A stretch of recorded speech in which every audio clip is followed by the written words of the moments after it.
All right. Hello, my name is Josephine, and here for to talk about my reflection. And one of the questions is, after watching the lecture and reading the articles, describe your thoughts toward the online learning at the K-12 level. It asks if you think it's appropriate for students to complete online learning and what parameters should be in place.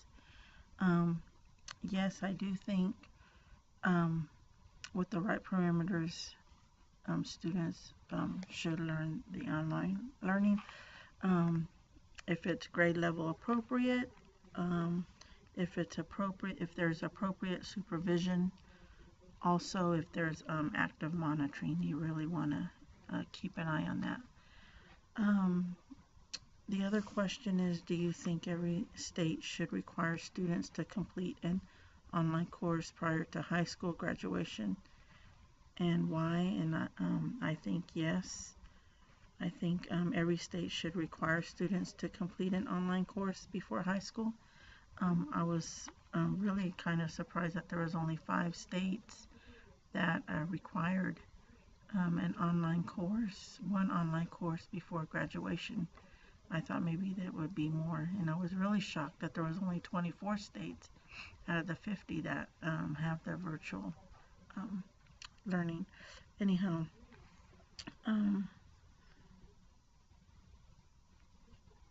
where was I? Okay, so I do think that's true. Okay. The other question was, describe your experience working with the LMS, and which system did you choose to work with and why? Well, and what did you like or dislike about the system, and how could you use the LMS as a future educator? Well, I used Google Classroom because after the last module I became fairly comfortable in the Google.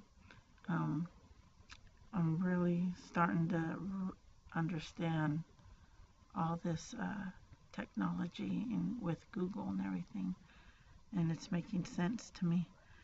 So it was very easy to use, The information I used last week was very easy, so it made it easier this time. I was able to understand and navigate my way around the Google Classroom. What I liked about it, that it was easy. It was really easy to access, to make a quiz. And as a future educator, I will use Google Classroom quite often to organize my quizzes and videos related to lessons. I thought that was really cool.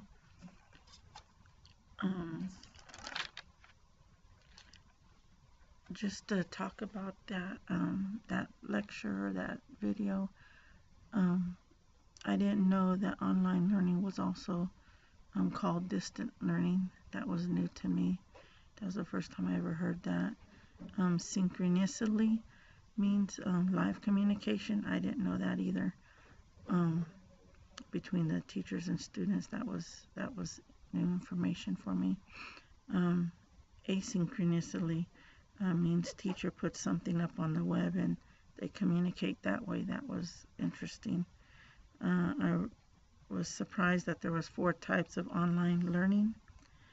I was really surprised of the numbers. There's 2,254,000 students doing online virtual classes. That's a total growth. So those statistics were taken like 6 or 7 years ago. So I can't imagine what it's like now, like the numbers now. So anyways, I thought it was pretty interesting that 10,393 students are taking virtual classes at Fort Hays. That was interesting. The whole this whole chapter, this module 7 with the online learning, was very, very good for me. I learned quite a lot this time. So that's it. Thank you and have a good day.